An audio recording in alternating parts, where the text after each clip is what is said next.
Alright, what is up guys? This is Robert at Gaming with Me, and welcome to another video game pickups video. It is the start of a brand new year, which means we're taking a look at the last quarter of last year's pickups, which includes Christmas, which I always get gifts from my family of games, and this one was no different, and so I always thank them for getting me some good old games. This time was different where I actually gave them my big list of 2022 games that I want to actually play and finish through. So they're all 2022 games aside from a couple, but like it's no like older classics or stuff. Hopefully in the next one we'll actually get to that again, but we'll see. But let's get into it because right now we have 17 games, I believe. I just counted, it's 18 games. So let's get straight into it. The first game that I picked up is Halo Infinite for the Xbox Series X and Xbox One, technically, because you could play this on Xbox One. Obviously, I played it on Series X. Halo Infinite. Let me spin his disc around so you can see Master Chief. This was a great game, man. I think it's a great game. I played through the single player. In previous years, I have downloaded the multiplayer, which I played a decent chunk of, which I really enjoy a lot, and will continue to play throughout the years. But as for the single player, I played through it and thought it was great, man. The open world for this game is not something that I quite cared too much about, to be completely honest with you. I think there's a lack of variety of locations, so it kind of feels similar to all in my mind. So I don't quite have something that are super memorable. But there are some memorable moments that if you go to the highest peaks, there's some Easter eggs and stuff that are actually really cool and funny. But other than that, there's a lot of great, just when you're in the actual mission structure that's more linear, it's a goddamn great game. Fantastic, tight first-person shooter action that I really enjoyed. It's a great game, and I don't know where I'd rank it in my Halo games because at the end of the day, single-player-wise, I've only beaten 2 of them, the one in Infinite. But multiplayer-wise, I enjoy the hell out of it. I love the custom maps. It's so good. The second game I picked up is Minecraft for PS5. Now you may be like, why, bro? Why do you pick up Minecraft? Because I know for sure you own it on other platforms, if you already know that. Yes, I do own Minecraft on other platforms. I own it like, I think on 8 different platforms now. In the end of the day, I want to own every single physical copy of Minecraft. This comes with 3,500 coins. Oh my god! And yeah, I love the cover. So this is Minecraft for PS5. It literally just came out in October or whatever. So they never released a version for PS5 with a physical copy, and so I picked it up. Yeah, I mean I'll never play it probably, but yeah, Minecraft PS5. Very cool. I want to have Minecraft on every single platform physically. I love the side, it's Minecraft, man. Come on. I don't know. I love it. The third game I picked up is Rainbow Billy, The Curse of the Leviathan, for PS4, PlayStation 4. And this is a very unique game. I did play and finish this game. It's something that I thought was a platformer, but it's not a platformer. It's actually a turn-based RPG in the weirdest way possible, in which your attacks is literally talking to the enemies and creating friendships out of them and stuff. It's really unique, and I quite enjoyed it. All the enemies are very different from one another, and they have their own problems, and they're all dark and gray. And then you try to lift them up and make them understand, and they become colorful and stuff. It's very much what people would consider to be a woke game because people are people. But it's literally, you could tell that these enemies are from different backgrounds and all this type of stuff. They're all facing things in their own lives, and you get to like encourage them by battling. You actually, what's cool about the battling, it's literally like little mini games similar to Paper Mario, which I really enjoy. But the whole idea is you're talking to them. So when you battle them, if you do the mini game good, it'll continue the combat, which you essentially talk to them, and then they reveal their weak points, and then you could take your other creatures and match it with their weak points, so you could defeat them. I mean, it is defeating them, and you are hitting them in a way, but it's also hitting them with kindness. It's very interesting. But yeah, inspired by Paper Mario, inspired by Pokemon, and it's very interesting. I think it was a really good game. It really was. The fourth game I played was Goodbye World for PlayStation 5. This was a very cool, very interesting game in which you play as these two girls. Well, actually, you don't really play as the girls at all. No, you play as one of the girls. And essentially, you're literally playing these two girls in their life. And they go through their life wanting to make games. And so they are making this game. And every chapter of the game, you play a level of their game. And I think it was really interesting. I think the platformer was actually really fun. It's essentially like some stickers. It's essentially like a Game Boy game, and literally you play like this little chicken who could, or like, yeah, it's like this creature. I don't know if it's a chicken. Now I think about it, but essentially you play. Oh look, a little poster. Oh yeah, it's cool. You don't get a lot of these physical items with physical copies, but a lot of indie games do that. Giving them more value for, typically sometimes they're cheaper on digital, so they give them more reason to buy the physical copy. Now, I don't know if you can see on the bottom it says blocks. You literally play like a Game Boy game, and it's quite cool. Like, I actually really like that platformer, and I think they should make a whole game out of that. But they technically do, because there's like 8 or 12. I think there's like 12 levels of that game.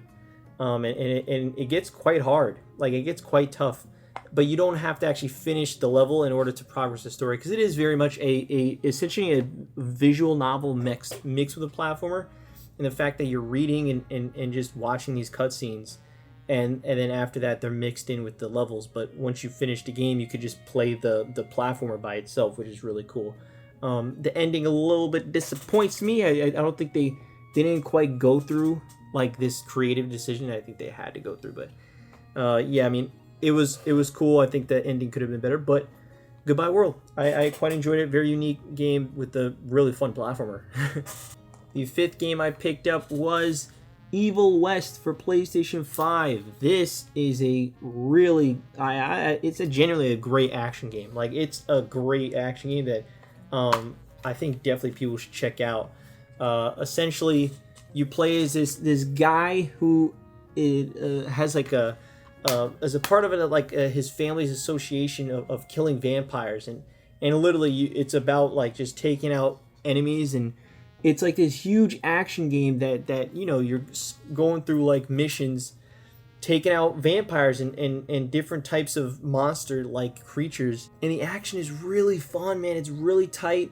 You could do a lot of combos, and it's very visual, you could feel the oomph in the punches, and you can knock back people. You could throw them up. You could bring it back down. You could, when you throw them up, you could throw them into other enemies, because it's always like an arena sort of thing, kind of like Doom, you could say. But instead of shooting around and sometimes punching around, your majority of the time you could shoot around in this game, but a lot of it's also punching. But you have this electricity beam like on your side. You're upgrading a lot of things. Like I was already satisfied with the beginning, but every chapter they introduce a new combat thing, whether it be a new weapon, a new upgrade, and generally you could string like a lot of combos that was way more in depth than I would have thought for this game. But it's a lot of fun, very cool game, and just has some badass moments, man. I enjoy this game a lot. Evil West, definitely recommend. The sixth game I picked up was Bayonetta 3 for the Nintendo Switch. From one action game to another, but admittedly, this action game is one of the best action games of all time, in my opinion. This is like a must play I think for anybody. This game, you want to talk about over the top. This is so over the top in terms of its variety that I just absolutely loved the ever-living shit out of this game. It is phenomenal. I absolutely love it. I think it's like an action masterpiece, to be honest with you. There are some whiners and complainers about like the ending story and stuff, which of course I'm not going to spoil any of these things, but I don't understand at all personally. Like it even if I didn't care for the ending, and I mean the ending cutscene, not the ending battles, not the gameplay, the ending story. Did you hear that? That was my alarm. I would never be able to like tarnish my whole opinion on the entire game because of the ending, because dude, this game is incredible. You have like a variety of things you do. It'd always be like a gameplay hook of, you know, the crazy awesome combo action from Bayonetta that's traditionally in it. And then you go on these amazing set pieces. You know, you're able to bring these giant demons into the world and you fight other big ass demons, and it runs so well on Switch. It's crazy to me, and I absolutely love this. This is such a phenomenal fucking game. It's so satisfying. I mean, there's no other game where you could go on to a giant dinosaur dragon and the whole city is curving on itself like some Doctor Strange shit, and then you could end up in Shibuya train, and then you're fighting on a Shibuya train, and that's also like the more beginning stuff, more tamer shit. You know, later on there's just so much crazy chaotic things that is so over the top but so well done that it's like, yo, this shit is crazy. Ain't no one doing this. No one is doing this in the action genre. This shit is so fucking fun, man. Bayonetta 3, absolutely play it.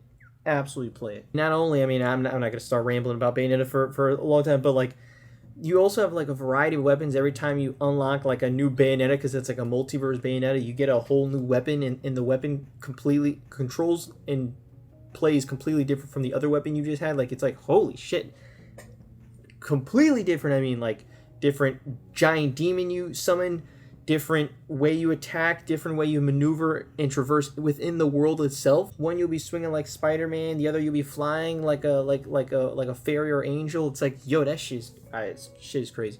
The 7th game I picked up, which these are, other than the last one, these are all Christmas gifts. So I haven't played any of these games, but you got The Great King and the Great The Cruel King and the Great Hero for the Nintendo Switch. This is the story of how one day you will defeat me. I love the idea that some gorgeous looking artwork inside. I don't know too much about this game, to be honest, but I know it's like a turn-based RPG, but my family did get the big jumbo collector's edition or storybook edition, which is pretty cool. Hopefully the game is good enough to warrant a storybook edition, but essentially, regardless, the art is beautiful. It comes with this like art booklet. Oh, well, actually, it comes with, that's right, it comes with like a soundtrack. And then look at this book. This shit looks incredible. It's got like literally texturing. I don't think you can see the indent, but like literally this looks remarkably amazing. And I'm like, yo, this is a phenomenal looking like illustrations, concept art. I love the way this feels. This looks incredible. And yeah, I mean, look, you got the main character, you, and you got the Dragon King. So yeah, I'm excited to play this one for sure. Absolutely. And it's thick, man. This goes up to 52 pages. What the hell? This is how this is how the story begins. That looks gorgeous, man. I'll definitely read this and take a look at this before I play the game. And then it also comes with a plush of the main character, which maybe will be a character in one of my videos one day. Who knows? I don't know. The 8th game I got is the Outbound Ghost for PS4. This is a game that is very much like Paper Mario in its aesthetic. And it's also a game that apparently supposedly was unfinished when it first released, due to the developer or the publisher essentially not letting the developer do his thing or something like that. I forget quite how it works, but like the developer literally was like locked out from like working on his game, and he didn't own his game, which is a big, I mean, that's fucked up. But luckily the developer did get back the IP. And so he released a patch for Switch and PC, and he's going to be releasing a patch soon for PS4 to make it more smoother. So yeah, I look forward to that. I'll wait till the patch comes in. It's supposedly really soon, but that's the benefit of waiting until playing right away for games. Now you could say, well, they should just release it, you know, when it's ready. But unfortunately, sometimes like this, the developer had no choice. The publisher was fucked up, and I believe they just put it out there without him knowing. It's like so weird. It's a very strange story. I recommend look it up. The 9th game I got is Harvestella. Harvestella for Nintendo Switch. This is a game that I'm going out of my comfort zone quite to play. This is depressing though. Look at this little note, literally blank sheet. You know, it's a farming simulator crossed with an action game, which the closest one is literally Sakuna of Rice and Ruin, which I thought was really good but too long. And maybe this might be the same thing where I believe this game's like 45-50 hours, something like that. So I'm hoping it hooks me in for that long time. But you know, I expect the action to be really good, but I'll be quite curious to see how I feel about the lifestyle simulation side of stuff. So I'm mixing it up for myself, but I was interested in see how it looks. I was curious to play it. I love the art style, so I was like, let's play it. Let's check it out one day. The 10th game I picked up is Elden Ring for the Xbox Series X, an all-time classic for people, one of the greatest games of all time for a lot of people, and I'm excited to play it. You know, I'll go in without that lack with that lack of hype, because I mean, or not that much hype, because I don't want to go in expecting one of the greatest games of all time, because that's just not nice to go into a game expecting that, especially as someone who's never actually finished any of the Souls games or anything. I've played Bloodborne. I got a little bit into it, but I never actually quite finished it. It's a game that I definitely want to finish one day, but it's just you know, at that time I just didn't finish games like that. But so yeah, Elden Ring, one of these days I will play. I don't want to say I'm sure I'll love it, but I'm sure I'll love it. You know what I mean? You know what I mean? But yeah, I mean, this is a game that was the game of the year for so many people, game of the generation. So I'll be excited to see for myself. The 11th game I got is Xenoblade Chronicles 3 for Nintendo Switch. This is a game I'm very excited to play. I love that Xenoblade franchise, even though I've only finished twos, which is Xenoblade Chronicles 2 and Xenoblade Chronicles 2 Torna. But other than that, I've never finished Xenoblade Chronicles 1 or X. Got deep into X, never played Xenoblade 1, other than like probably 2 minutes or something, or just boot up the screen. But Xenoblade Chronicles 3, of course, I'm going to play this and be excited for it. I'm looking forward to see how this is. I've heard nothing but great praise about it, so of course I'm looking forward to this very much. I'm excited. The 12th game I got is Sonic Frontiers for PlayStation 5. Hells yeah, man, Sonic Frontiers. I'm very excited to check out how that. Well, you know, I'm more intrigued. I don't know about like excited, but I'm very intrigued because in the end of the day, you know, Sonic has ups and downs. Some would argue more downs than ups. So it's got this advertisement of Sonic the Hedgehog 2, the movie. I'm interested, man.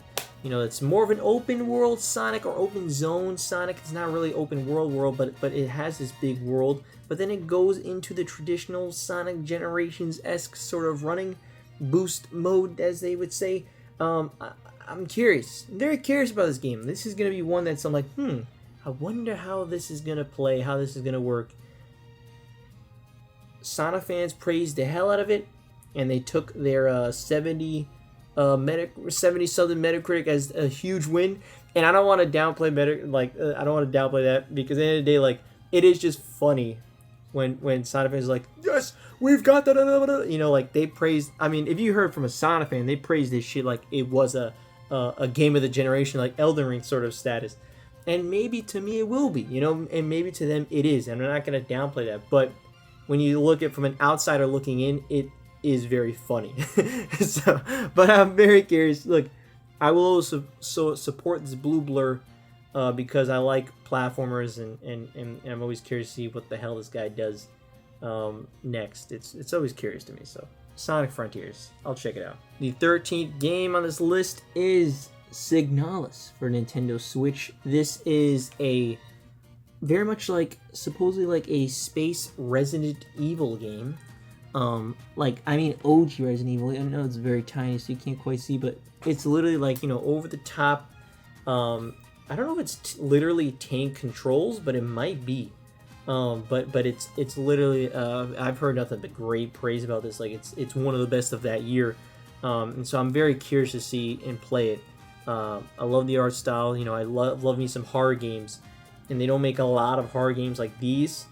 So you know, I've played the only ones I've played like that is Resident Evil 3 Nemesis. I haven't played a lot of like sort of classic Resident Evil, classic Silent Hill like that. So this I'll be very curious to see how if I'll enjoy it that much. So Signalis, yeah. The 14th game I got is Martha is Dead.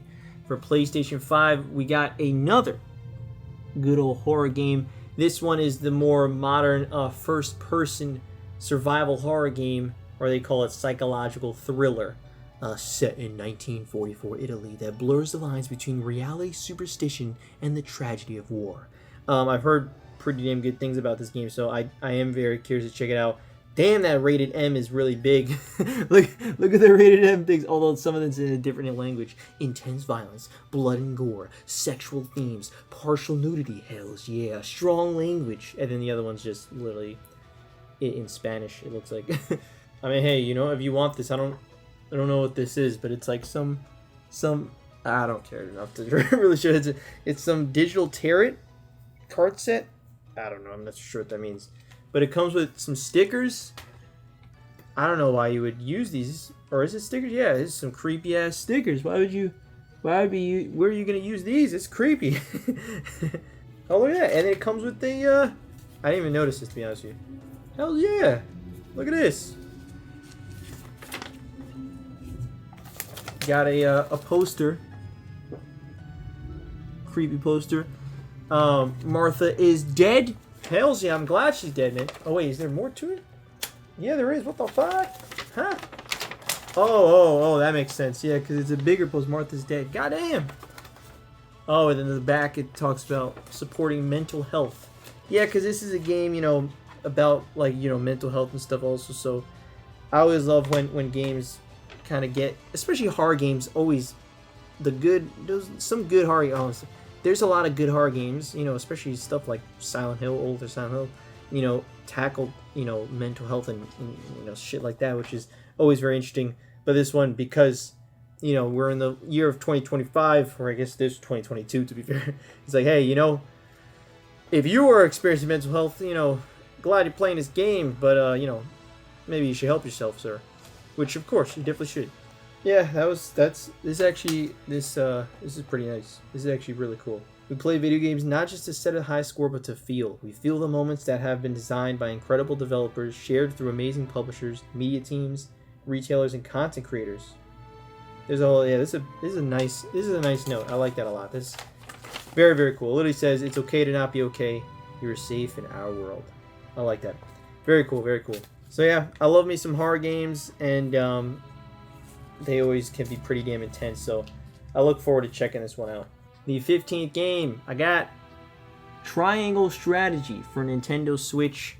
I'll be very curious to check this one out. You know, I do like me some Fire Emblem, and it is kind of, you know, Fire Emblem-esque. It's a tactical RPG, and it's the HD 2D style.